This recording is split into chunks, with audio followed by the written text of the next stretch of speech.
Breaking news तव्हां सां share कंदासीं। सखर मां गुज़िरियल 24 कलाकनि दौरान गुडू बैराज वटि 16,000 क्यूसेक पाणी में लाथ अची वई आहे, जॾहिं त सखर बैराज वटि 11,000 क्यूसेक वाध रिकॉर्ड कई वई आहे। कोटली बैराज वटि 5,000 क्यूसेक पाणी वाध रिकॉर्ड कई वई आहे। जिन नाज़रीन असां हाणे जॉइन कयो आहे, ब्रेकिंग न्यूज़ आहे तव्हां सां शेयर कयूं पिया।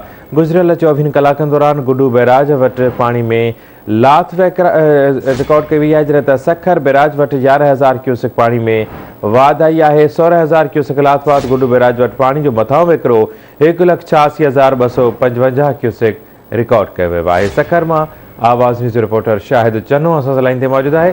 शाहिद, पाणी वहिकरनि जी छा सूरत आहे, अपडेट कजो। बिल्कुल, गुज़िरे 24 कलाकनि जे दौरान गुडू बैराज वटि 16,000 क्यूसेक पाणी में लाथ थी आहे। सखर बैराज वटि 11,000 क्यूसेक पाणी में वाध थी आहे। कोटली बैराज वटि भी 5,000 क्यूसेक पाणी में वाध थी आहे।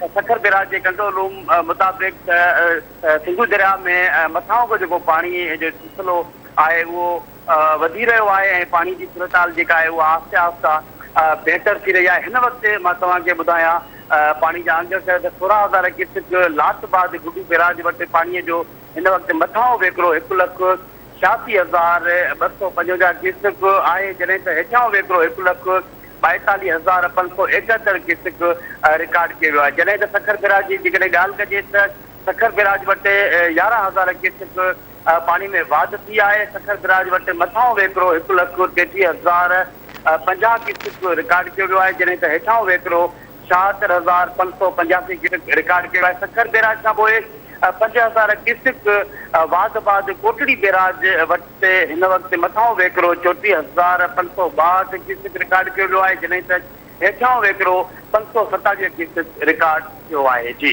वॾी महिरबानी शाहिद, हिन हवाले सां अपडेट करण जे लाइ।